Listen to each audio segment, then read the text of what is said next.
E estamos de volta com o BBcast, seu podcast de automobilismo e outras nerds. No episódio de hoje vamos falar sobre o GP de Portugal. E aqui comigo está a Débora Santos Almeida. Bem-vinda, Débora. Olá pessoal, sejam bem-vindos aqui a mais um episódio do BBcast. E a gente vai falar aí dessa corrida de Portugal, que provavelmente eu e a Rafa zicamos ela mais uma vez, falando que não tinha como a corrida ser ruim. Bom, não foi ruim, mas também não foi tão espetacular assim, né?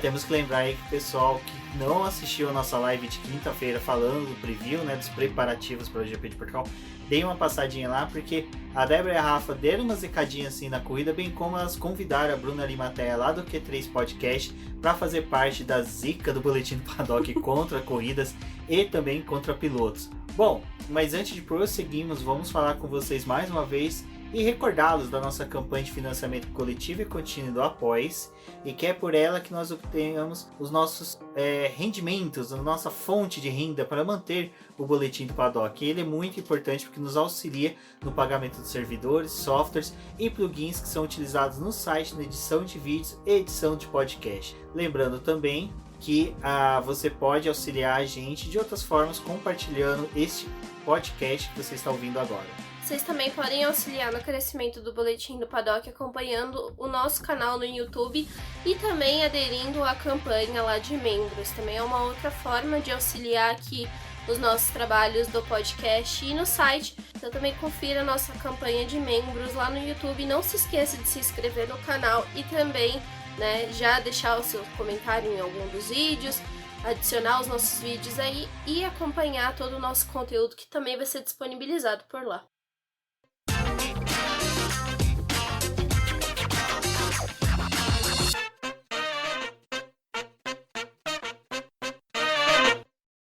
Débora, a gente vale lembrar que, apesar do GP de Portugal ter acontecido no final de semana, tecnicamente as notícias da Fórmula 1, toda a movimentação já começou na segunda-feira, quando, né, a Sprint Qualifying, né, que é aquela corrida que vai ser realizada para definir o grid de largada em 3 etapas desse ano, foi decidida na segunda-feira. Você fez 2 vídeos muito bons lá no nosso canal do YouTube, para quem quiser assistir, tem eles no post desse podcast, onde a Débora explica o formato e também explica como vai ser a seleção de pneus. Então a gente não vai entrar nesse mérito. Deem uma assistida lá no vídeo, compartilhem porque é bem interessante. Mas uma coisa que ficou interessante foi a discussão entre se era legal ou não, se era bacana ou não ter essa corrida. E um dos debates que teve foi: se todas as equipes, né, aprovaram, por que é ruim se todo mundo concordou? Aí aquele debate que a gente já teve na Fórmula 1 mais de uma vez. E, cara, eu acho que desde a era Bernie que começou, também quando ficou muito mais evidente essa influência política das equipes, das montadoras dentro da categoria, e que a gente sabia que às vezes tem uma votação de determinado assunto, nem sempre a maioria que vence é a maioria favorável à decisão, mas assim, é a maioria que vai ter um ganho político, um ganho de favorecimento na categoria. E essa votação ela é aberta, né? E o Zac Brown foi o cara que decidiu colocar o dedo na ferida comentando sobre isso.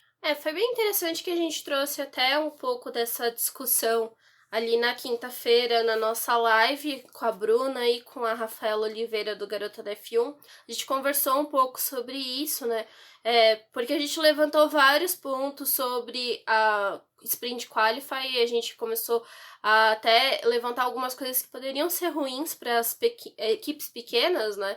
E aí, bom, no mesmo dia o Zac Brown tinha publicado um texto ali na McLaren, mas a coisa ficou mais sendo comentada durante a sexta-feira, né, pós treinos livres, e enfim, foi uma discussão bem interessante. Ele fez uma carta aberta, que foi publicada no site da McLaren como uma coluna dele, e ele levantou alguns pontos sobre a Fórmula 1, mas uma das coisas que ficou, acho que chamou mais a atenção e também foi levado para dentro das coletivas que teve com os chefes de equipe, foi com relação a esse voto. A comissão da Fórmula 1 ela é utilizada para poder discutir alguns pontos da categoria e melhorias para o esporte. E o Zac Brown ele bateu muito nessa tecla, né? Que a Fórmula 1 ela tem ideias interessantes, ela sabe o rumo que a categoria precisa tomar, mas em alguns momentos algumas coisas acabam sendo barradas ou desvirtuadas, né? Por conta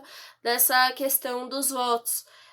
os votos são muito influenciados por conta das equipes grandes, elas acabam tendo as suas equipes clientes como um braço dentro das votações, e muitas vezes as equipes pequenas acabam indo a favor daquela votação, mesmo sabendo que elas vão ter não vão ter um benefício, né? Na verdade, elas vão ser prejudicadas. E isso acontece muito por conta que esses votos são abertos, tem a possibilidade de já ter os votos secretos, mas não é algo que eles acabam utilizando. Então o Zac Brown ele falou, porque aqui não vira, né, uma regra ou uma coisa pra gente poder utilizar durante as reuniões da comissão da Fórmula 1 quando for tomar decisões, a gente utilizar esse voto secreto, porque a equipe pequena não ficaria tão inibida para poder fazer a sua votação contra, né, aquela coisa que a Fórmula 1 tá tentando estipular. E é muito por conta dos jogos, né, que eles têm ali dentro da Fórmula 1.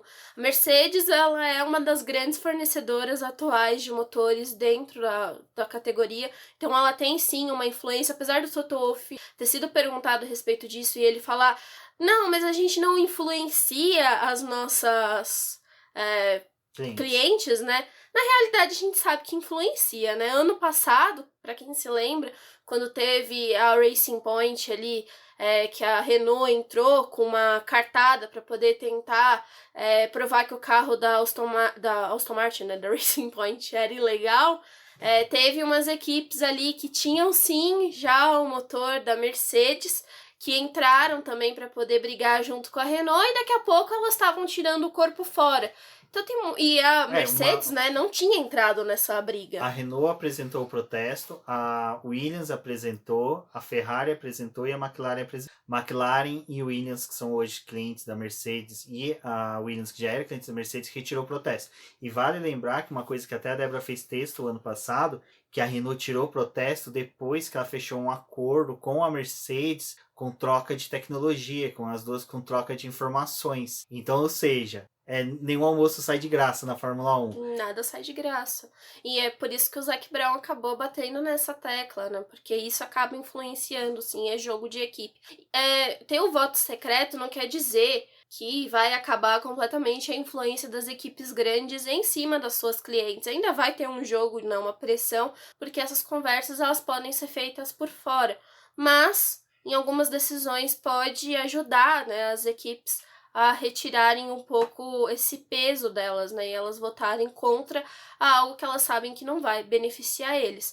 A Sprint Qualify, esse assunto foi interessante porque ela veio logo depois da Sprint Qualify ser decidida e teve muito burburinho dentro, né, que alguns pilotos levantaram que pode ter sido um jogo de dinheiro, um jogo político, e aí, enfim, né, o pessoal que costuma não gostar discutir a respeito de política na Fórmula 1, a gente tem que lembrar que por mais que seja um esporte, existe muita política porque existe muito dinheiro. E a gente tem que entender que às vezes a política não é uma questão de troca. Não é porque as equipes estão fazendo uma favorecer a outra para obter algo em troca. Às vezes a própria categoria pode fazer algo para tentar algo em troca. Foi interessante que com o 1º de maio sempre o pessoal produz materiais falando sobre Ayrton Senna. O Projeto Motor produziu um vídeo relatando por que a parceria Williams e Ayrton Senna não deu certo antes mesmo do Ayrton Senna fechar o contrato com a Williams. E é um vídeo muito interessante, também vou pôr no post para que vocês assistam e acompanhem, lógico que assim, né? Acompanhem o Projeto Motor,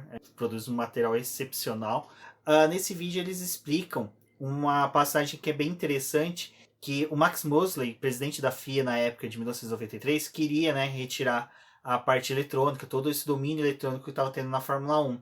E ele já queria tirar para 1994. A Williams e a McLaren não concordavam com isso, né? E consecutivamente também Benetton não, que são 3 equipes que dominavam essa parte eletrônica muito bem. E a McLaren estava arrumando a desenvolver uma parte eletrônica tão boa quanto da Williams. O que fazia até mesmo criar uma dúvida ali sobre a ida do Ayrton Senna para a Williams. Mas enfim, nisso Max Mosley fez uma votação para que os aparatos eletrônicos, tudo que era suspensão ativa, controle de tração, entre outras coisas, fossem abolidas da Fórmula 1 em 1994. Foi rejeitado porque precisava da maioria.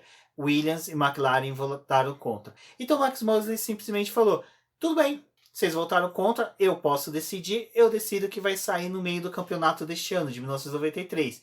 Então, a Williams e a McLaren se viram que ficaria um prejuízo muito maior ela perder esses aparatos eletrônicos em 93 do que desenvolver um carro em 94 do zero sem os aparatos eletrônicos, que daí eles poderiam criar toda a estrutura do chassi, tudo já pensando sem os aparatos eletrônicos. Com essa proposta do Max Moura de já retirar, remover de uma vez, ignorando a votação, o que ele fez? Abriu nova votação e a Williams e a McLaren decidiram votar para que sejam removidos para 1994. Então aí você vê que até às vezes a gente está discutindo que algumas equipes podem ter feito algum movimento político para aprovação desse sprint qualifying, enquanto que pode também existir algum movimento político da própria Fórmula 1 forçando as equipes a concordar em troca de alguma coisa. E a gente está em época em que essas trocas estão valiosas. A gente está no limiar de uma novo carro, de alterações aerodinâmicas, de um novo regulamento, né? Em que às vezes a gente pode ver uma coisa bem semelhante que foi em 2019.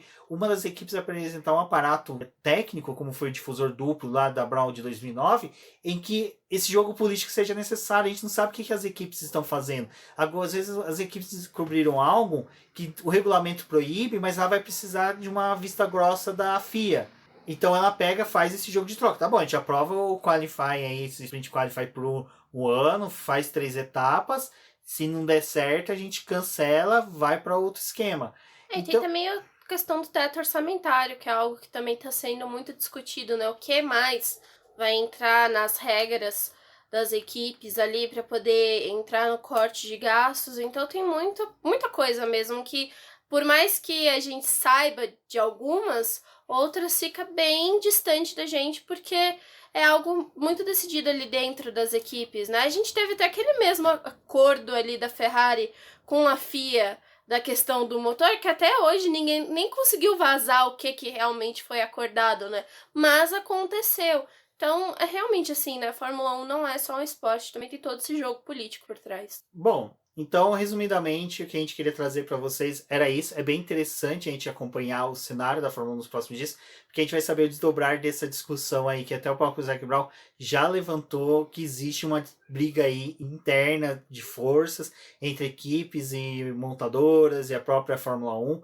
O próprio Christian Horner, né, falou, a gente não tem tanta influência assim na AlphaTauri. Meu querido, você vai jogar isso pra cima da gente mesmo? Que vocês não têm nenhuma influência sobre a AlphaTauri, tipo, a sua subsidiária que usa o teu motor, que vai ter que utilizar o teu motor aí, porque vocês conseguiram o acordo, né, com a Honda para poder pegar o projeto no fim do ano e assumir isso. Depois eles vão ter que desenvolver outro motor. Cara, é muita coisa, assim, tipo, pra você simplesmente ignorar, né?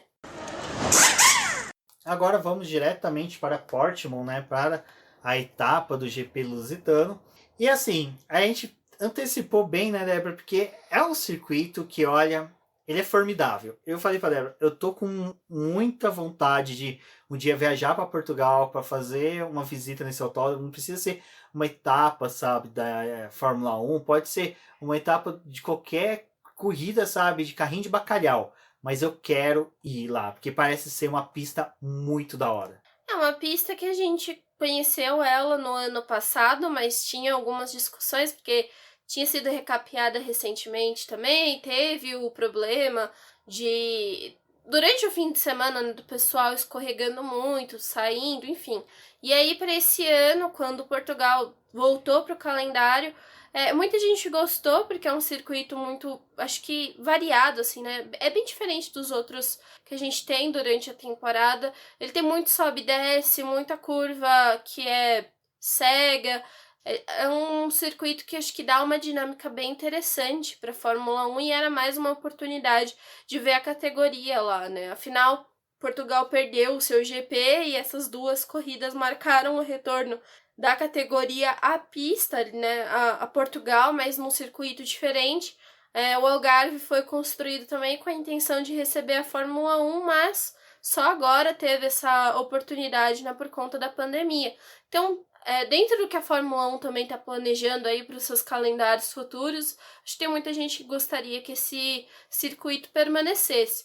Mas foi um fim de semana que eu acho que Foi diferente do ano passado, mas não tão diferente assim, né? A corrida foi realizada ali em outubro, por conta da pandemia não teve tanta categoria visitando o circuito para poder ser capaz de mudar muito a forma como o asfalto poderia se comportar. Esse processo de maturação não acontece muito rápido, ainda mais se não tem muita categoria correndo. E a Fórmula 1 foi sozinha para Portugal, não teve sendo acompanhada nem com a Fórmula 2, nem com a Fórmula 3. Então foi um fim de semana, assim, bem diferente, mas interessante também pro campeonato. Exato, e é bem interessante isso que você colocou, porque a gente está acostumado com alguns autódromos que são praticamente mesas de sinuca, né? Sabe? Não tem uma elevação sequer, ou as que tem são tão imperceptíveis ou fazem zero diferença no carro. A Espanha mesmo que a gente vai ter agora, existe elevações na pista, mas só que, sabe, é imperceptíveis, não traz nenhuma alteração. Agora já o de Portman não, o Portman, cara, dá uma dinâmica muito maior para a corrida, porque você cria pontos cegos em que tem disputa de pista, tem disputa de posição, que diga Ocon versus Norris depois na corrida, mas vamos chegar a isso mais à frente. E o que é interessante, Débora, é que essas pista escorregadia e esse forte desce e fortes ventos deu uma dinâmica diferente até para os treinos livres. Nos treinos livres eles já começaram nessa consideração de tentar encontrar o melhor pneu para a pista, mas só no segundo treino livre o vento, assim, acho que ficou mais intenso. Foi algo que eles perceberam que teriam que lidar durante todo o fim de semana. E é um circuito que é bem, assim, né? Tipo, tendo esse vento, é complicado até para poder arrumar o carro, se já não é tão difícil arrumar ele, né? Eu fiz um post ali do preview falando da saída da Fórmula 1 para esse circuito, e que no ano passado as equipes tiveram já muita dificuldade para poder configurar o carro, porque não era possível configurar ele só para um trecho da pista, pensando que tem muito sobe e desce por todo o circuito, né? Não é só tipo um setor da pista, todos os setores têm essa influência. Então, por ser um circuito praticamente que é uma montanha russa, eles têm que pensar numa configuração para o carro de modo geral, né? E por isso, depois da sexta-feira, quando os treinos livres acabaram, os pilotos falaram muito que foi difícil dar as voltas ali, que o carro estava saindo muito de traseira, os limites de pista foram outra questão, porque eles tinham que lidar com esses limites de pista e entender que em alguns momentos, por conta do vento, a traseira ia ser perdida, ia auxiliar naquela volta ser deletada naquele tempo. Então teve muito esse jogo de entender como é que o circuito ia funcionar e ao mesmo tempo buscar a configuração ideal do carro. E acho que foi a maior reclamação que os pilotos tiveram, assim, não teve nenhuma equipe que falou praticamente estar se sentindo bem no circuito. Todos tinham essa reclamação do vento e da dificuldade para poder acertar o carro. Mas também foi interessante porque no segundo treino livre, ali, a meia hora final, depois das voltas rápidas, as equipes conseguiram testar ritmo de corrida e algumas já começaram a ver que o seu ritmo de corrida era superior ao dos rivais. A Mercedes, ela conseguiu notar que parecia que eles estavam melhores que a Red Bull ali, então já era algo para poder gerar uma confiança neles para o domingo.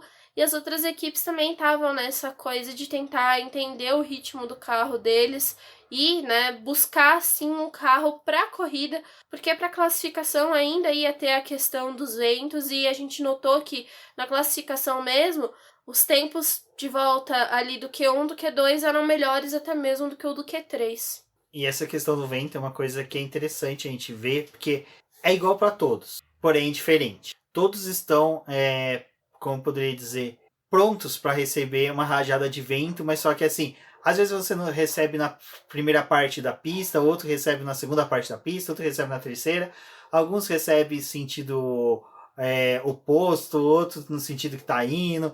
É uma bizarrice total, porque o vento muda muito ali na região de Algarve. Então ela altera muito, e é uma coisa que é interessante, que se você acerta o carro para ter um bom desempenho na primeiro e segundo setor, teu terceiro setor fica todo cagado. Se você acerta o carro para os três setores, dependendo de quando muda o vento ou muda até a temperatura da pista com a condição do vento, seu carro voltava a ficar zoado nos três setores. Então os treinos livres foi muito disso, né, Débora? Das equipes tateando, vendo qual era o melhor acerto.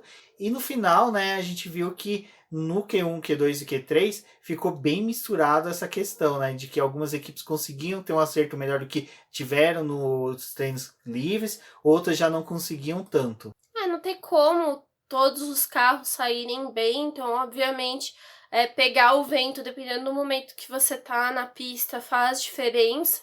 Então, todo mundo tava saindo em tempos um pouco diferentes ali para poder pegar a pista em uma outra situação. Isso também ajuda a misturar o grid, mas de qualquer forma é um grid que está muito apertado, então é difícil de você até mesmo apostar em quem vai se dar melhor, né? O próprio Sebastian Vettel, que o pessoal estava tecendo críticas para ele durante todo o fim de semana, na classificação ele saiu melhor do que o Lance Stroll. Foi uma das coisas que o próprio Vettel falou. Durante as voltas dele do Q1 e do Q2, o vento estava favorável para Aston Martin, para eles conseguirem avançar. E depois, quando chegou no Q3, o vento já deu toda aquela cagada, e aí ele não conseguiu uma volta tão boa, ficou com o 10º lugar mesmo. Então a gente vê que o vento acaba realmente influenciando todos os carros, alguns positivamente, outros negativamente. E também depende muito da forma como o piloto guia, né? Foi o próprio Max Verstappen, ele falou, quando acabou a corrida, que durante todo o fim de semana a Red Bull não estava conseguindo se encontrar com o carro, eles não conseguiam adquirir ritmo para o carro. Os ventos estavam prejudicando muito eles. E em contrapartida, a Mercedes, em ritmo de corrida, eles estavam satisfeitos com o carro, eles achavam que estava tudo ok e que eles iam conseguir fazer uma boa prova, mas também teve que enfrentar os ventos ali, né? Então é uma situação que acaba colocando todo mundo de uma forma bem complicada na pista. Mas eu acho que de destaque aí para essa classificação foi a própria Alfa Romeo conseguiu passar com os dois carros para o Q2, eles tiveram uma luta importante até para poder tentar avançar para o Q3. É uma equipe que também está ali brigando com esse pessoal do fim do pelotão, mas que muita gente vê a equipe com bons olhos, né, com um desenvolvimento bem interessante, que consegue se sair bem em algumas pistas, então pode ser uma surpresa para o restante do ano. Mas a gente teve em contrapartida ali o Daniel Ricciardo, que não conseguiu sair sequer do Q1, né? Ele ficou preso ali, então não teve o restante da classificação. E o ponto do Daniel Ricciardo é uma coisa bem interessante, porque o chefe de equipe da McLaren falou, pra gente foi uma surpresa o Daniel Ricciardo não conseguir passar do Q1, porque ele vinha relatando pra gente que ele tava ok com o carro, que ele tava se sentindo confortável, que ele já tava se sentindo melhor com o carro, assim como ele já tinha meio que se adaptado ao carro, tava se sentindo bem nesse circuito, e aí quando chegou na classificação ele não conseguiu entregar, e o Lando Norris teve o destaque de novo por conseguir ir até o Q3 e obter uma boa posição para a largada. Então colocou a McLaren também aí numa dificuldade, porque o Daniel Ricciardo começando atrás é uma outra forma de se pensar como eles vão trabalhar para a corrida, né, do piloto, e já sabiam que com o carro deles eles teriam que realizar uma corrida de recuperação, o piloto que ia estar largando ali no final do pelotão sim, né, no pelotão intermediário, correndo mais riscos, então acaba que mexe com a equipe, né, de certa forma, e a McLaren tá aí tentando lutar pelo 3º lugar do campeonato, hoje com uma folga um pouco maior, porque a gente vê a Aston Martin, que perdeu o terreno no campeonato, a Alpine, que também está mais ali ao fundo, a própria Ferrari está mais envolvida com esse pessoal do que com a própria McLaren, mas é um time que ainda precisa tomar cuidado, né, com o crescimento dos seus rivais. Exatamente. No final, o que foi interessante de toda essa disputa é que a gente estava no foco realmente de ter o apoio do Max Verstappen, que foi até uma coisa interessante que você comentou na hora que estava para começar o treino classificatório, que o Max é um piloto rápido, um piloto vitorioso, mas que reverte pouco, né, essa velocidade em pole positions, comparado com o Lewis Hamilton, que está na beirada, né, de atingir 100 poles. Ninguém esperava o Bottas. Ninguém. Depois dos resultados pífios que ele teve tanto no Bahrein contra o San Marino, a gente não esperava o Bottas poles. E de repente, do nada, né, brota o Bottas na pole. O Bottas ele conseguiu aproveitar aí essa pista, né? E acho que tudo deu certo, né? O vento foi favorável ali para a pole dele. A gente teve o fato de, mais uma vez, o Max Verstappen ser prejudicado com o limite de pista. Ele extravasou o limite de pista, teve a primeira volta dele de disputa ali da pole sendo deletada. E ele, no fim das contas, ele tinha um bom tempo para poder conseguir a pole, mas acabou que a segunda volta dele não foi tão boa quanto, e foi realmente naquele trecho que o próprio Sebastian Vettel relatou que os ventos acabaram ficando tão ruins na pista que prejudicou a volta de muita gente, né? E acho que teve um movimento que para mim foi bem interessante, teve muita gente se questionando por que a Mercedes optou em colocar pneu médio nos carros para poder tentar a volta da pole, tipo, porque a gente sabe que é um pneu mais lento, né? Um pouco mais lento que o macio. E no final das contas, eles falaram, bom, ano passado funcionou pra gente aqui em Portugal fazer a volta da pole com os pneus médios. Então, como a gente já tava com os 2 primeiros lugares, a gente quis arriscar e mandou os carros com pneu médio para poder tentar essa volta. Eles não conseguiram melhorar, não foi possível, tanto que teve um movimento durante os treinos livres e na própria classificação ali, quando eles estavam batalhando pelo Q2, que a volta com o médio, uma boa volta, não estava saindo no primeiro giro rápido, né? Geralmente era no quarto, né? Depois de ter uma volta em que o piloto recarrega a bateria, na quarta volta desse pneu que estava saindo a volta rápida. Então acho que foi muito otimismo também mandar os 2 carros restando pouco tempo para o encerramento do Q3, e eles não conseguiram melhorar, mas ficou a pole aí pro Bottas. Pra equipe é bom, né? Porque foi uma das coisas que o próprio Toto Wolff falou. A gente pelo menos conseguiu voltar a ter os 2 carros na primeira fila, que foi algo que a gente não conseguiu nas 2 corridas do ano. Valtteri Bottas consegue a pole, adia novamente a chegada do Lewis Hamilton a 99 pole, 99 poles não, a 100ª pole, que é a minha zica, né, que eu não posso ficar muito fora, já falei, ele vai obter a 100ª pole na corrida de que ele obter a 100ª vitória. Queremos que seja no GP da Inglaterra para ele já poder inaugurar, né, também a reta que tem nome dele. Faz tudo por lá. Exatamente, já fica tudo em casa, comemoração, todo mundo podendo comemorar bonitinho. Os ingleses a gente sabe que já estão sendo vacinados, então podem aglomerar tranquilamente todos que estiverem vacinados e testados negativos. As nossas expectativas para o GP de Portugal giravam em torno também na corrida de uma corrida disputada com vários deslizes e acontecimentos em decorrência da pista, das características do asfalto, e a outra era de uma primeira volta fantástica de Kimi Raikkonen. Porém, Kimi Raikkonen testou a zica e conseguiu.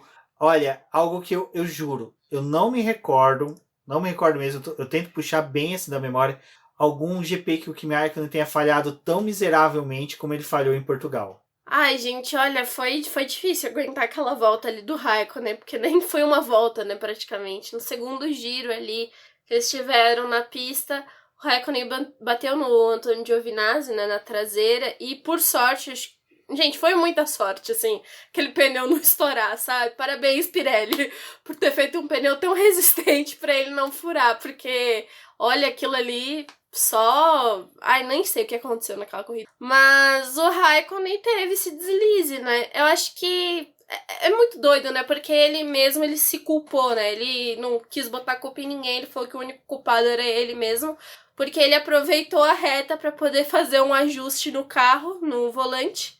E aí ele olhou, fez o ajuste, olhou de novo. Aí ele abaixou pra poder ver se tava certinho o ajuste. E aí quando ele olhou pra frente, o Giovinazzi tava nele já, e aí os dois bateram, né?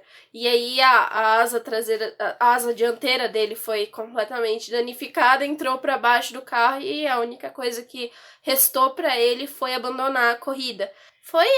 Acho que assim, muito do que a gente tem de relato dos pilotos é que muitos aproveitam as retas que tem nos circuitos para poder fazer ajustes nos carros, porque as curvas é muito complicado e em Portugal a gente já tem essa questão de ter muitas curvas que tem o canto cego, né? Então se você não presta atenção e tem alguém na sua frente quando você vira o carro, você vai dar de cara com outro competidor, né?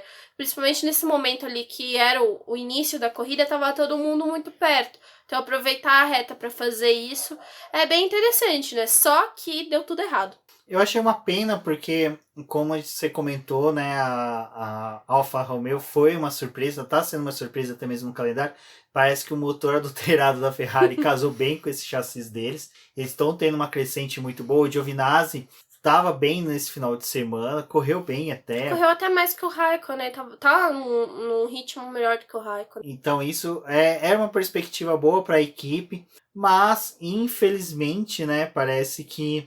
E o Raikkonen teve uma largada boa, né? Porque ele conseguiu já grudar no Antônio depois da largada. Então, que ele eram os dois largou mais carros andando atrás, junto. né? Uhum. Então ele conseguiu ter um ritmo de corrida de uma volta bom, mas infelizmente teve um acidente. E aí vale lembrar que na hora que teve o incidente, o Sérgio Maurício até comentou na transmissão, né, que o Kimi Raikkonen tinha ganhado o recurso, que o recurso tinha sido aprovado e que ele tinha conquistado novamente os pontos. Tirando o ponto do Alonso, né, da Emília-Romagna, lá do GP de San Marino, em Imola, na Itália. Que mais que a gente fala, sei lá, em Parma, sei lá eu. Enfim, que ele havia conquistado esse ponto. Não era isso, gente. Eu não sei o que o Sérgio Maurício leu, que passaram para ele, mas em nenhum momento o recurso que a Alfa Romeo propôs havia sido deferido, não tinha sido revertido os pontos. A FIA simplesmente recusou os pontos. A o recusa recurso só veio depois, né? No final da corrida. Porque foi apresentado no sábado de manhã. No sábado à tarde. Sábado à tarde, né? É que era de manhã aqui.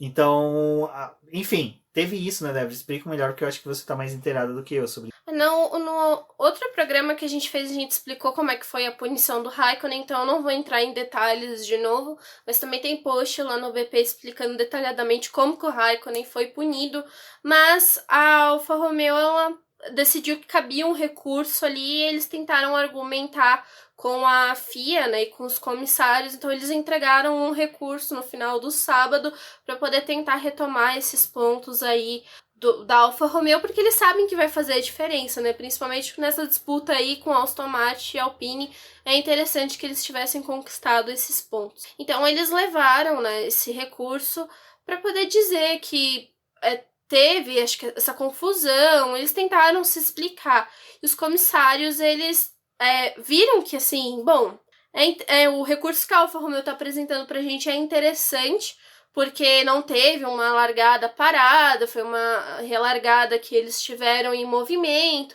mas, de qualquer forma, eles acreditam que vale a regra de que não conseguiu recuperar a sua posição, deveria ter largado do pit lane, porque isso não é só um recurso da Fórmula 1, mas também está presente em outras categorias, é uma regra. Então, a Alfa Romeo deveria saber que isso teria que ser feito, mas teve uma coisa que acabou pegando muito para eles decidirem que a Alfa Romeo não deveria ter esses pontos de novo, porque foi a comunicação que ela teve no rádio com o Raikkonen. Primeiro ela fala para o Raikkonen, você precisa retomar a sua posição, depois eles entram em um conflito, porque eles se lembram, né, que o Sérgio Pérez tinha sido punido no começo da corrida por uma coisa muito semelhante ali na Emília-Romagna, e aí eles falam pro Raikkonen, não retome a sua posição, você vai largar daí mesmo. E eles tinham tentado acionar o controle dos comissários ali para poder perguntar ao Raikkonen retoma ou não, mas eles entendem que isso é uma leitura do regulamento que a própria Alfa Romeo já deveria saber, que o Raikkonen teria sim que ter pegado a sua posição de volta, porque eles estavam numa volta de safety car, que não era uma volta de safety car por acidente, mas sim uma volta de safety car que estava dando o reinício da corrida ou o início da corrida, né? É uma regra que os comissários dizem que eles deveriam saber porque está no regulamento desde 2018, então não tinha por que a Alfa Romeo não saber. Então eles optaram por manter a decisão da Emília-Romagna, e aí a Alfa Romeo falou, bom, a gente entende, a gente tentou, né? A gente tentou, vai que cola, mas não conseguiu, né? Se tivessem eu como advogada deles, eles iam conseguir. É interessante essa questão de mudar a regra para se adequar a uma punição passada, né?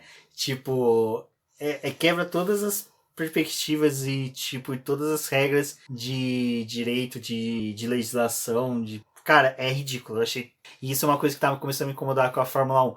Ah, Eles vamos deixaram essa regra meio que em aberto, né? Porque quando Não, você olha, existe. você vê que ela tem um conflito ali no regulamento. Tá, mas só Mas que eles você mudaram. adequa a ela não pra punir algo passado, mas pra punir algo futuro. Porque o passado, tipo assim, você cabe também entender que quem cometeu a falha estava seguindo o que estava na regra. Se a regra é conflitante, ela é ineficaz, ela tá totalmente obsoleta, o erro é seu, você que não está fiscalizando e acompanhando suas próprias mudanças de regra. Tanto que teve uma discussão se essa regra ela ia sofrer alteração pro GP agora, que foi em Portugal, né? Teve uma conversa que talvez essa regra aí mudasse, porque realmente existe um conflito. Mas, para poder se mudar uma regra dessa em um campeonato que já está acontecendo, é uma coisa muito delicada, então eles geralmente não costumam fazer essas mudanças, a não ser que seja algo muito complicado mesmo. Então, isso daí tá em aberto, né? A gente torce para que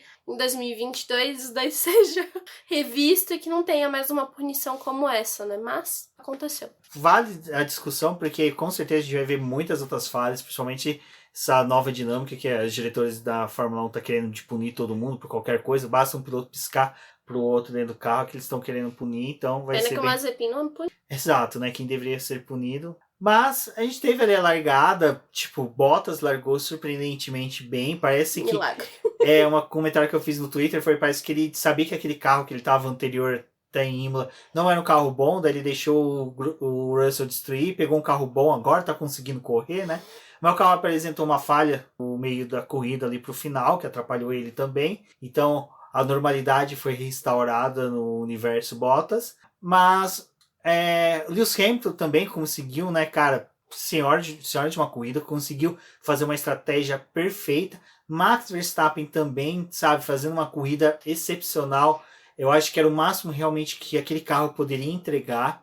A gente estava vendo que o carro estava tendo dificuldade com os pneus, ele não estava conseguindo aquecer, ter a aderência necessária, né, Débora? Foi o que o Verstappen falou durante todo o fim de semana, né? E depois ele concluiu isso com o final da corrida. Ele falou: a gente não tá conseguindo um ritmo, então pra gente ia ser uma prova realmente muito complicada pra gente poder ter um resultado bom. Então, mirar no segundo lugar, acho que foi a coisa mais possível que a Red Bull tinha com o Max Verstappen, e também foi beneficiada pelo problema que o Bottas teve, porque aquela distância que eles começaram a manter depois, que foi de 1,5, 1 segundo ponto 2, logo depois que tem a troca ali dos pneus, que também foi uma leitura bem interessante da Red Bull, porque o Verstappen ele tinha conseguido a segunda posição na relargada que teve depois do acidente lá do Raikkonen. Aí, quando ele perde de novo a posição pro Hamilton e o Hamilton passa o Bottas, a pessoa que ele mira para poder conseguir a segunda posição é o Bottas. E eles não conseguiam, tipo, o Verstappen chegava em reta, a gente via que o carro da Mercedes tinha uma estilingada, né, conseguia se soltar muito bem nas curvas, o Verstappen voltava a retomar ali a parcial deles, né, ficar mais perto, conseguir utilizar o DRS, mas a Red Bull viu que ali não ia ser possível ele conseguir essa posição. Então o jogo deles para realizar a parada, acho que foi uma leitura muito inteligente da Red Bull de parar o Max antes e deixar a Mercedes responder, porque eles botaram o Max com um pneu duro para ele ir até o final da corrida.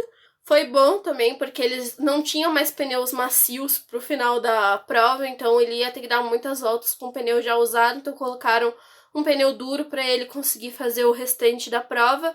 Ele tinha uma volta de aquecimento dos pneus quando o Bottas para, que ele volta, o Bottas ainda volta na frente, mas o Verstappen tá com mais velocidade e também com o pneu mais aquecido, e depois ele consegue a ultrapassagem pouquinho, né, pouco espaço depois. Então foi uma leitura bem interessante. Depois o Bottas, quando aquela distância começa a manter e o Bottas não consegue mais chegar no Verstappen, foi porque o motor dele teve um acionamento de um sensor, e esse sensor fez com que o motor dele entrasse em modo de segurança.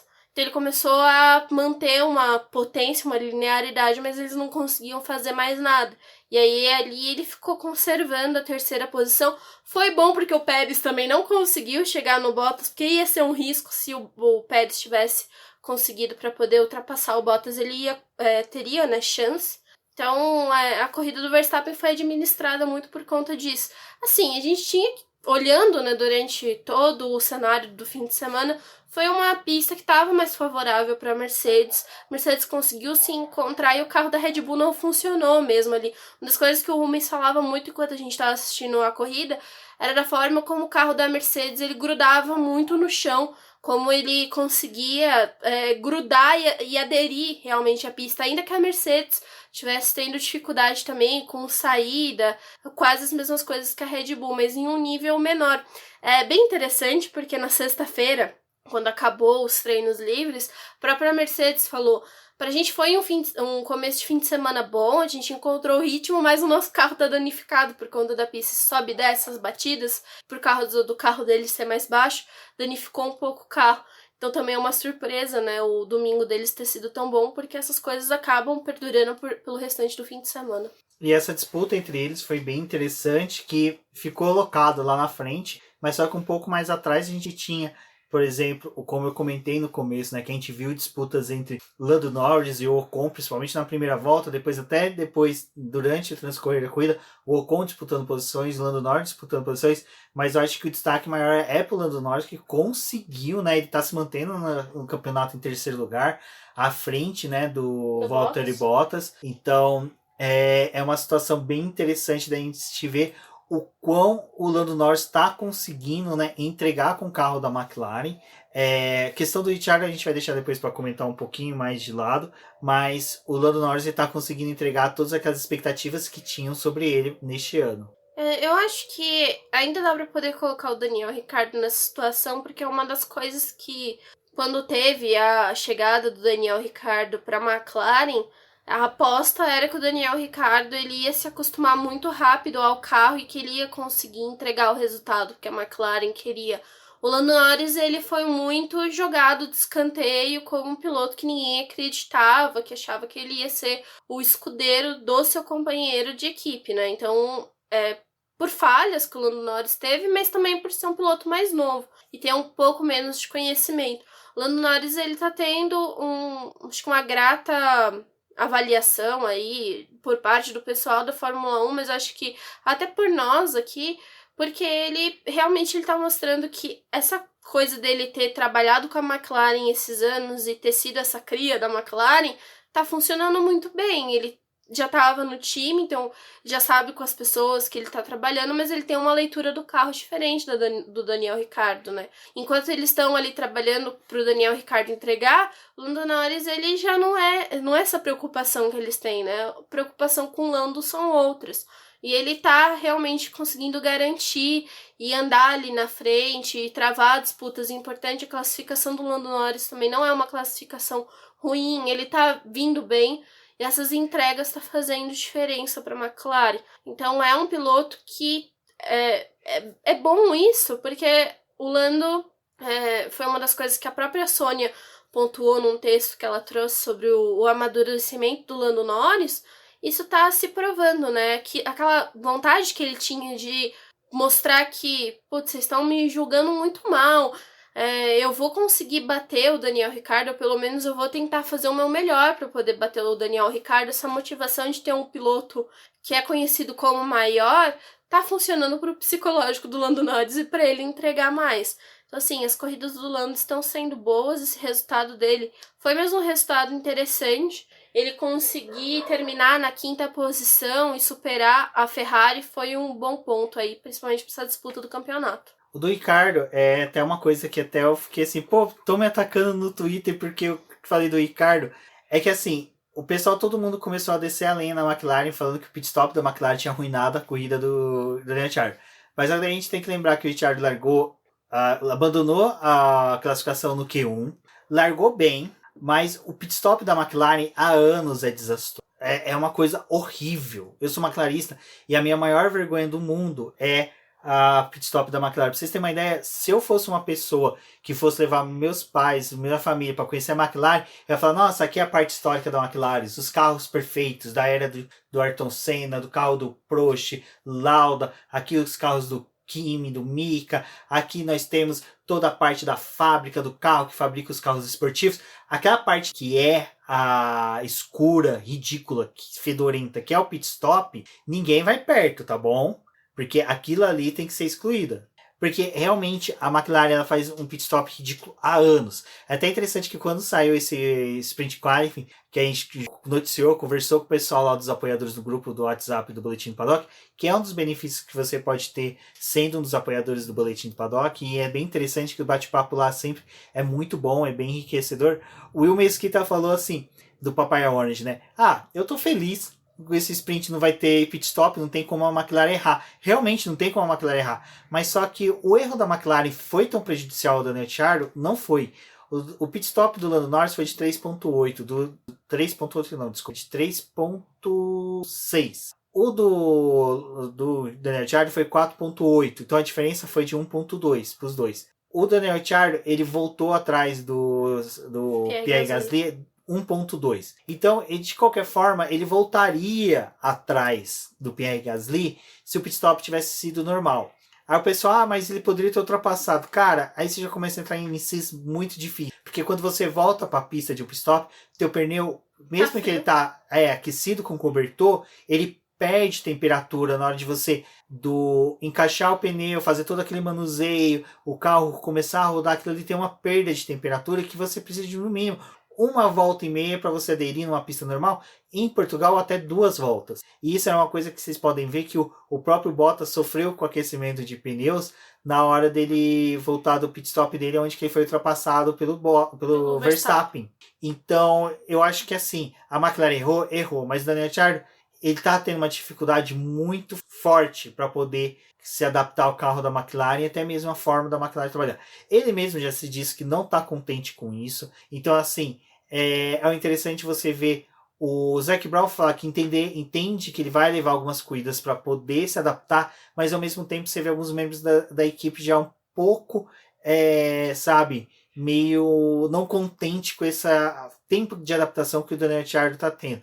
Por quê? Está colocando em xeque a terceira colocação da McLaren no Mundial de Construtores. E isso é uma coisa que a equipe não quer. A equipe não quer perder o terceiro lugar de construtores porque ela acredita e ela tem investimentos para só subir. Manter em terceiro, segunda ou primeiro.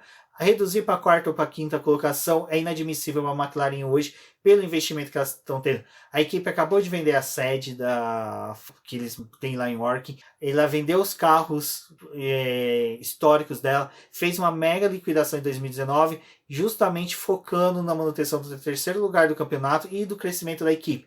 Ter um piloto que está recebendo um puta de um salário que é o do Daniel Ricciardo, simplesmente para ele não entregar, é um pouco ruim. Eu falo isso porque mesmo que ele tenha largado lá atrás, cara, a gente vê que pilotos que voltaram lá atrás e tem carros em condições de estar lá na frente, conseguem migrar para essa parte da frente. A gente está falando de um exemplo que foi o Sérgio Pérez no Bahrein, que conseguiu, sabe, teve um péssimo começo por causa da quebra e conseguiu subir posições. Você teve o Lewis Hamilton no San Marino que conseguiu. A posição do Daniel Ricciardo, que era aceitável para a equipe, para todos, depois do que aconteceu do Q1, era no máximo uma posição atrás do Lando Norris. Ou seja, ele teria ali no máximo Charles Leclerc entre eles, sabe? No máximo. Era o que era aceitável para o momento. Então, assim, só para os fãs saberem, eu estou muito feliz que o Daniel Ricciardo está na McLaren. Não quero que vocês venham me queimar em praça pública. Porque a minha cobrança é uma cobrança de fã da McLaren e também é uma cobrança de telespectador que está esperando aquelas corridas maravilhosas que o Daniel Ricciardo teve. Então, eu aceito um período de adaptação dele, mas só que nesse meio caminho da adaptação é ruim, resultados pífios, sabe? Não pontuar muito baixo, sabe? Então, pode dificultar até uma permanência, não dele na McLaren, mas só que uma permanência do otimismo da McLaren sendo depositada nele. O do Lando e do Daniel Ricciardo, isso acaba sendo um momento tranquilo ainda para a McLaren, porque ela não tá tendo uma disputa como ela teve no ano passado, em que A gente via o próprio Lando e o Carlos Sainz em alguns momentos falhando ali com a equipe, ou a própria equipe falhando com eles, não só em pit stop, mas também nas quebras que o carro teve, mas no ano passado estava tudo muito mais intenso, né? Eles perdiam, mas sabiam que tinha a Racing Point e a Renault pontuando bem, e isso fazia com que eles oscilassem muito no campeonato. Né? Mas esse ano eles estão um pouco mais tranquilos pro terceiro lugar, mas é o que eu digo, não podem estar tão tranquilos assim, porque ainda tem uma Ferrari, ainda tem essas outras equipes que a gente tem que ir prestando atenção no restante do ano. Só foram 3 corridas das 23 propostas pelo calendário. Pode ser que tenham mudanças aí que acabem reduzindo um pouco esse calendário, mas ainda estamos trabalhando com 23 provas. Ainda tem tempo, mas a gente também tem que ver o crescimento dessas outras equipes e o quanto que a McLaren tem a perder se o Ricardo não entregar. Então, é um questionamento válido. Eu acho que realmente o pessoal estava esperando que o Daniel entregasse muito mais que o Lando e infelizmente ele não está sendo o cara que tá correspondendo a essas expectativas, então acaba sendo muito mais crítico, né, a situação dele ali em questionamento, em saber quando que ele vai conseguir, principalmente porque foi um fim de semana em que ele tava passando bons feedbacks para a equipe, ele tava se dizendo confiante e feliz com o carro, e aí a classificação não foi tão boa. A corrida também, eu acho que ele pelo menos conseguiu se aproveitar tanto do momento da largada quanto da relargada para conseguir algumas posições, mas depois as coisas ficaram um pouco mais difíceis, né? Porque aí a gente vai vendo que o vento e toda a questão da pista, por mais que era uma pista larga e favorecia a ultrapassagem, ainda assim eles estavam ultrapassando sempre praticamente no mesmo ponto, né? Então não tinha também muita chance para ultrapassagem ali. E aí, quando ele começa a ter que realizar uma corrida de recuperação para fazer mais ultrapassagens, a corrida dele fica realmente comprometida. Bom, então, ficando os pingos nos is, ninguém tem nada contra o Dan Charles. É que realmente é um piloto tão carismático que todo mundo gosta, que a gente quer ver ele entregando bons resultados e quer que ele tenha chances, né? Não é só ele entregar, a McLaren também entregar um bom carro para que ele possa ter boas chances. A gente sabe que esse carro da McLaren ainda tem muito a evoluir. Até o final do ano e ano que vem, com certeza virá um bom carro. Mas como a Débora disse, a vantagem que a McLaren conseguir respirar novamente é que a Ferrari não se deu bem nas estratégias que ela escolheu para este final de semana e de repente do nada surge, né, brota uma nova equipe na categoria com 2 novos pilotos estreantes, rookies, que é uma tal de Alpine com Fernando Alonso, que é um jovem espanhol aí, uma promessa do automobilismo espanhol, e um jovem francês, Esteban Ocon, na verdade, não Sebastian. Já temos muitos Sebastians no automobilismo, não precisamos de mais um, mas vocês entenderam. A Alpine decidiu surgir e para a McLaren isso foi um certo alívio, porque ela conseguiu enfiar esses 2 pilotos entre as Ferraris e o Carlos Sainz de repente começou a ter uma queda muito forte de desempenho na corrida. Parece que o espanhol já estava aproveitando ali que ele estava próximo da Espanha, já estava querendo sair logo da corrida, então ele estava buscando ali uma forma de poder ir para a Espanha o mais breve possível. O Carlos Sainz ele pode ser considerado um perdedor aí nesse cenário, porque ele estava realizando uma boa corrida, ele teve uma boa classificação, até brigou ali com o Pérez naquele início de prova ali, estava naquela disputa para poder ficar nas primeiras posições. Era um piloto que pós-classificação, muita gente acreditava que ele terminaria até no pódio, tinha chances para isso, porque estava com um carro bom. A Ferrari estava se comportando bem na pista, mas o Sainz, acho que ele estava saindo muito melhor, assim, ele estava conseguindo mostrar um potencial alto, e a corrida dele realmente, o final foi bem desastroso, assim, né? Depois ele começa a ser ultrapassado, no final das contas ele termina fora da zona de pontuação e ainda na 11ª posição. Então, foi uma corrida, assim, que complicada para o Sainz. Pelo menos a Ferrari ainda também conseguiu pontuar com o Charles Leclerc, né? Que pontuou bem, porque conseguiu uma 6ª posição, só ficando atrás do Lando Norris. Então, isso daí também é um resultado bom, né, para a Ferrari, mas teria sido mais ideal se os 2 carros estivessem na zona de pontuação. Se pelo menos o Carlos Sainz tivesse conseguido ficar atrás do companheiro de equipe ali em resultado, né? Sobre a Alpine, uma das coisas que eu achei, assim, porque o fim de semana deles estava sendo um fim de semana bom, de certa forma. Os carros estavam aparecendo no top 10, estavam chamando a atenção, a classificação deles também foi uma classificação que acabou chamando a atenção, mas durante a corrida a gente teve uma leitura ali, né? Porque o Fernando Alonso ficou um tempo disputando espaço com o Sebastian Vettel e também com o Giovinazzi, e ali ele ficou meio que rendido porque depois ele não conseguia mais ultrapassar esse pessoal, ficou ali preso. Quando começou a ter as paradas, a Alpine optou por deixar o Fernando Alonso por mais tempo na pista. Isso funcionou para ele porque ele foi subindo algumas posições, mas também ganhando distância desse pessoal. Sebastian Vettel e o próprio Giovinazzi pararam antes, voltaram lá atrás nas posições que eram mesmo deles. E o Fernando Alonso, por ele ter se mantido na pista, ele voltou com o pneu e com uma condição muito melhor para ele. Quando ele volta para a pista, ele já volta à frente desses dois pilotos. Já tinha ganhado a posição deles por ter permanecido na pista e não porque ele estava brigando diretamente com eles, mas porque realmente a ultrapassagem estava muito mais complicada. Foi uma estratégia que para a Alpine funcionou. É a segunda vez que a Alpine pontua com os dois carros, porque em Imola eles também conseguiram que o Ocon e o Fernando Alonso pontuassem agora de novo. O Fernando Alonso pontuou, né, na corrida passada por conta dessa punição que foi aplicada para o Raikkonen, então ele herdou posição ali do Raikkonen e conseguiram pontos. Assim, para a Alpine, pelo menos eles estão conquistando pontos, e se tem uma disputa ali com a Alfa Romeo, com esse pessoal que está mais atrás, é bem boa, né, para eles levarem mais pontos ao final da prova. Fora isso, são todas as declarações relevantes ao carro, referentes, né, ao carro, que diz que sim, foi um trabalho assim que deu errado. O túnel de vento deles acabou trazendo algumas coisas para eles que eles achavam que ia dar super certo.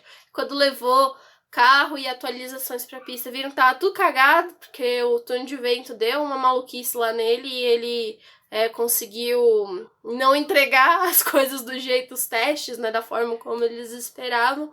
Eu vou tentar até explicar isso em algum texto ou de alguma outra forma no BP.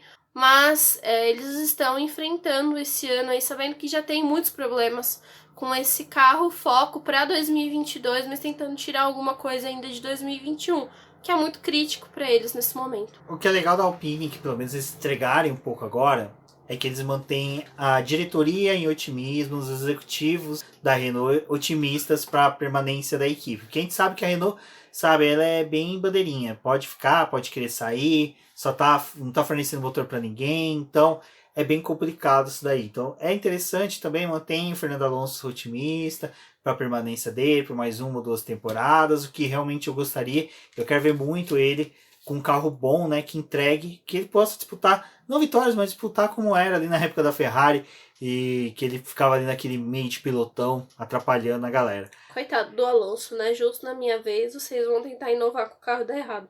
Exatamente. Quem tentou inovar, quem tentou fazer diferente foi a Red Bull com o Sérgio Pérez, que se tornou o piloto do dia e que liderou voltas. Foi interessante ver o Sérgio Pérez liderando.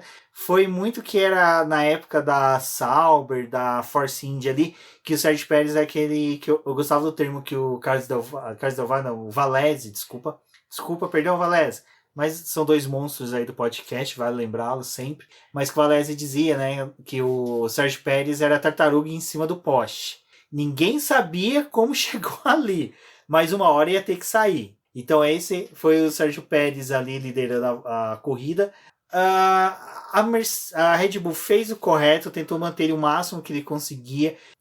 O delta dele era de distância para o quarto, quinto colocado, né? Para ele poder retornar na 4ª posição. Então ele tinha que manter um certo tempo para o pit stop, para o 5º lugar. Então ele poderia ficar ali liderando a corrida até a última volta se ele conseguisse manter 30 segundos, 32 segundos do 5º colocado. E não só isso, né? Se tivesse entrado num safety car ali no momento que o Pérez estava liderando, porque quando o Hamilton para, eles ficam separados por 11 segundos. se tivesse uma entrada de um safety car ali, o Pérez poderia lutar por uma coisa melhor, né? Então, Red Bull foi deixando ele ali. Acho que um dos destaques pro Pérez é a conservação dele de pneu, que deu muito bem, assim, muito certo. Eles conseguiram ir empurrando, né, o pit stop dele mais pra frente.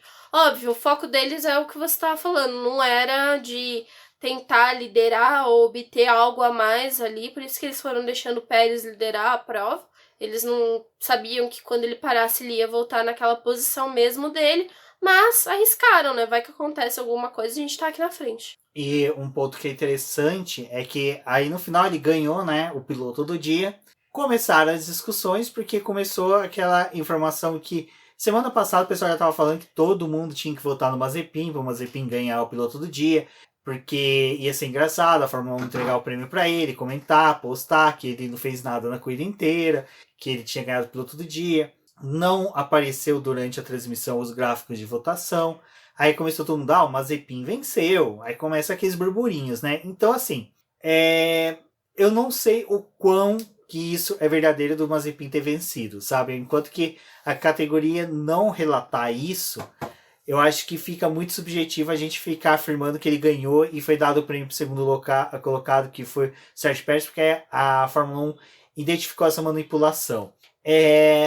Eu primo pela qualidade do serviço, sempre. Então eu acredito que se tivesse acontecido o Mazepin ter vencido, a Fórmula 1 não iria omitir. Porque é o seguinte, existem algumas regras que empresas que fazem sorteios, empresas que fazem concursos, empresas que fazem, instituições que fazem, qualquer coisa que fazem votação e tem premiação, eles são obrigados a publicar, a mostrar, ter veracidade nas informações. Ela não pode omitir, ela não pode modificar sob pena de suspensão das suas atividades, questões de sorteio. Então, se o Mazepin tivesse vencido, acredite, gente, teria sim, você teria que ter dado o prêmio. Manipulação de votação não é você pegar e juntar um grupo para votar em extrema linearidade para uma pessoa vencer. Isso não existe, isso não é manipulação. Manipulação dos votos é você tirar o voto de uma pessoa e dar para outra, ou você omitir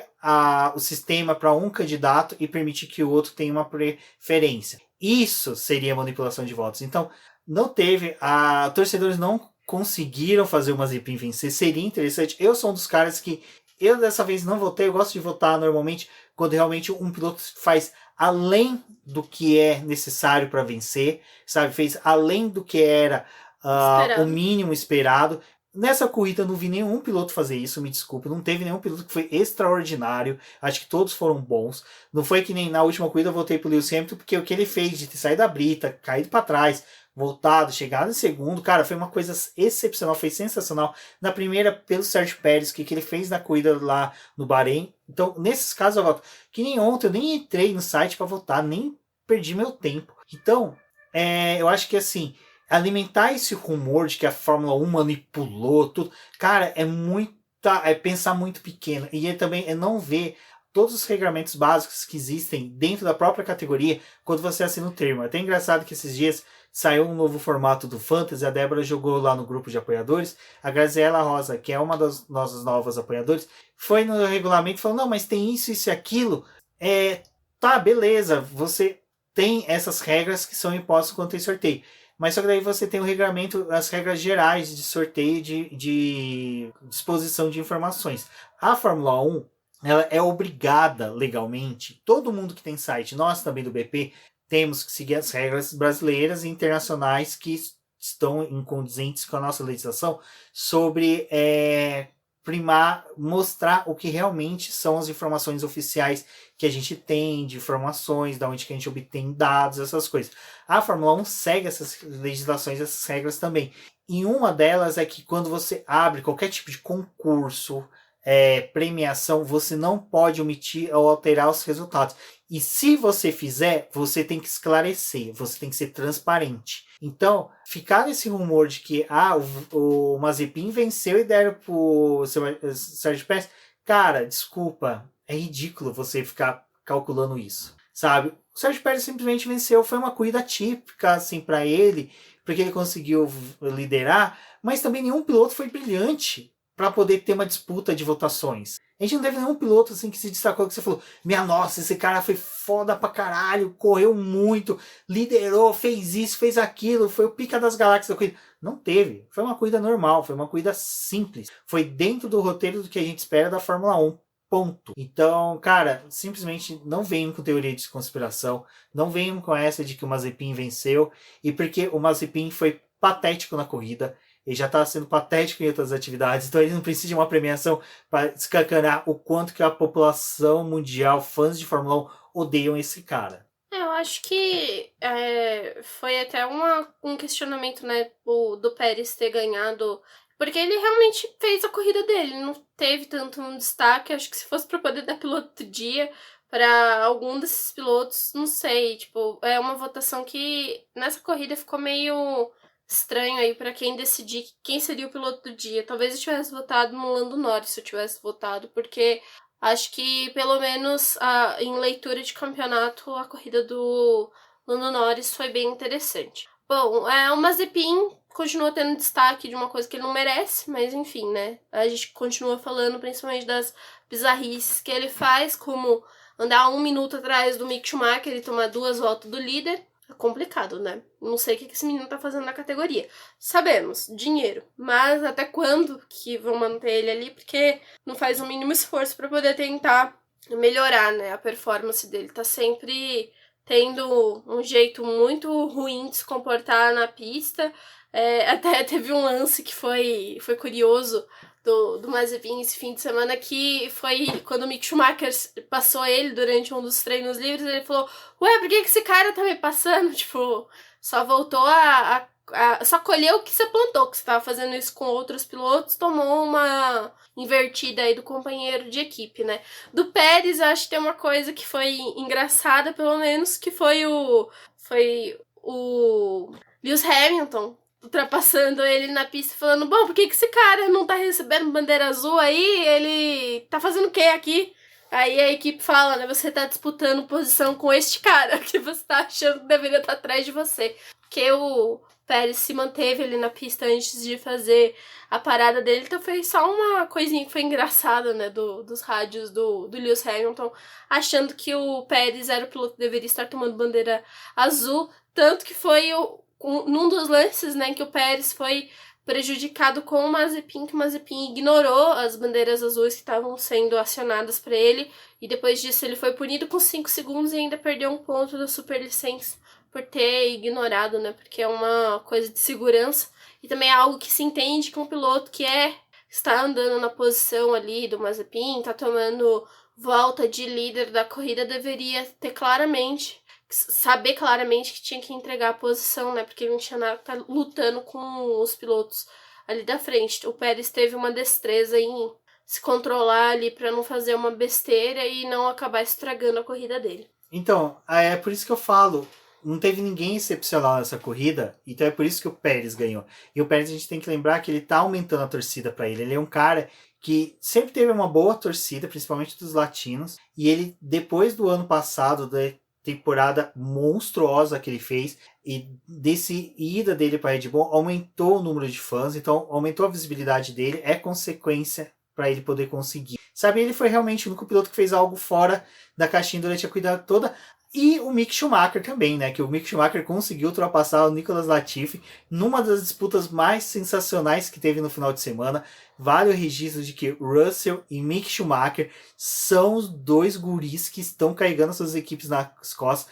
O Latifi teve uma boa corrida também, mas o Latifi eu acho que é um cara que sofre um pouco mais pelo carro da Williams ser ruim. Eu acredito que o Latifi, se a Williams entregasse um bom conjunto, sabe, de carro e equipamento, tudo certinho, para ele consegue ter um desempenho bem parecido com o que ele tinha na GP2, porque na GP2 ele não era um piloto ruim, ele era um piloto bom, sabe, ele só não é um piloto acima da velocidade da luz, como é o Russell, como o Mick Schumacher vai se tornar. Eu ainda acredito que o Mick Schumacher ainda esteja a 1/4 da velocidade da luz, mas que está progredindo para tanto. Acho que foi uma corrida do Mick Schumacher também bem interessante. É um piloto que tá em condição ali só de brigar pelas últimas posições, então ver ele conseguindo um outro resultado ali, brigando com a Williams, que também poderia ter uma entrega talvez melhor, talvez esperassem uma entrega melhor, já que em Imola eles tiveram uma boa resolução ali de fim de semana, assim, né, tiveram como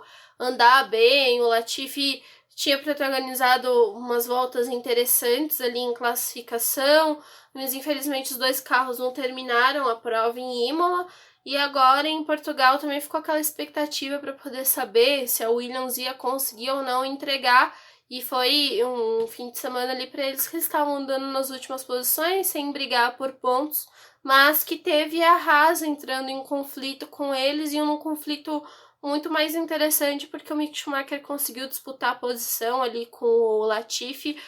Acho que foi legal de ver os dois ali, porque o Latifi precisou segurar muito tempo o Mick Schumacher antes de perder, né, a posição para o Mick. Mas foi uma disputa legal de ver ali esses pilotos que estão correndo nesse fim de pelotão, mas que ainda estão estimulados para poder mostrar uma entrega para a equipe, né? E principalmente que assim, eu acho que fica claro, né, quando a gente vê que o Latifi está tentando mostrar um potencial e mostrar também um trabalho melhor. Em contrapartida, a gente tem o Mazepin, que tem tudo para poder entregar, né, porque tá ali com a vaga garantida por conta de dinheiro, garantida assim, né, tá ali, tem o dinheiro, tem tudo, mas não faz o mínimo para poder tentar melhorar. O Latifi não, ele é um piloto que ele tá mostrando pelo menos uma evolução, né, tentando crescer e vendo que o Russell é um piloto que é um adversário difícil. Então é interessante ver esses 2 pilotos sim na pista.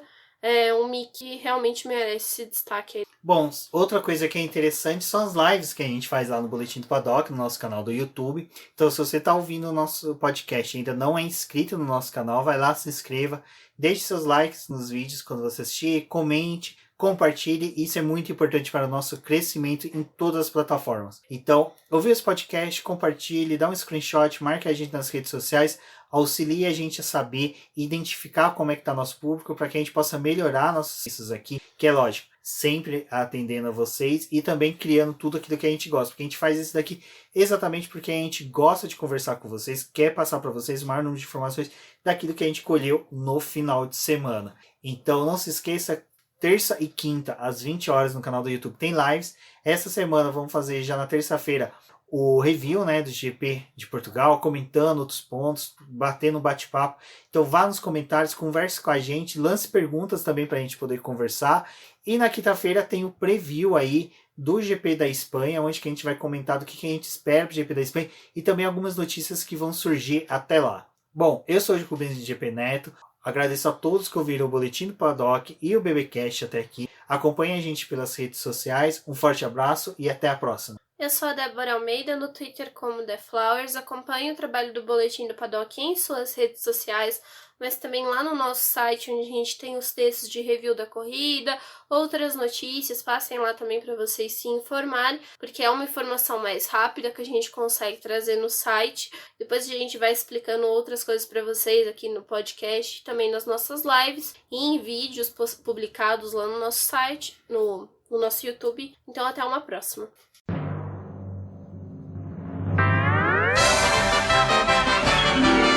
E agora vamos agradecer nossos apoiadores, aqueles que auxiliam o Boletim do Paddock através do financiamento coletivo e contínuo do Apoies. E são eles: Ricardo Bannerman, Maia Barbosa, Eliezer Teixeira, Luiz Fex, Arthur Felipe, Rafael Celone, Will Mesquita, Antônio Santos, Rogério Furano, Helena Lisboa, Cássio Machado, Carlos Del Valle, Bruno Vale, Eric Nemes, Bruno Shinozaki, Alberto Xavier, Will Bueno, Ricardo Silva, Beto Corrêa, Fabrício Cavalcante, Arthur Apóstolo, Sérgio Milano, Melquiades Veloso, Micael Souza, Ezequiel Bale, Silney Messi, Rafael Arilho, Rafael Carvalho, Fábio Ramiro, Lauro Vizentim, Maria Ângela, Thaís Costa, Rafael Catelã, Jane Casalec, Carlos Eduardo Valese, Tadeu Alves, Paula Barbosa, Ale Ranieri, Leandro Nogueira, Bianca Mês, André Brolo, Bruno Lima, Ivan Grego, Maicon Tavares, Thalita Santos, Diego Machado, Gabriel Sawaf, João Guilherme, João Rai e Gustavo Frigoto. Muito obrigado a todos aqueles que apoiam o Boletim do Paddock e auxiliam no nosso desenvolvimento e crescimento. E se você quer apoiar também o Boletim do Paddock, entre em contato com a gente através dos nossos perfis oficiais ou acesse o link apoia-se.com/Boletim do Paddock, e lá você terá as opções de apoio ao Boletim do Paddock. Um forte abraço e obrigado. Isso é tudo, pessoal.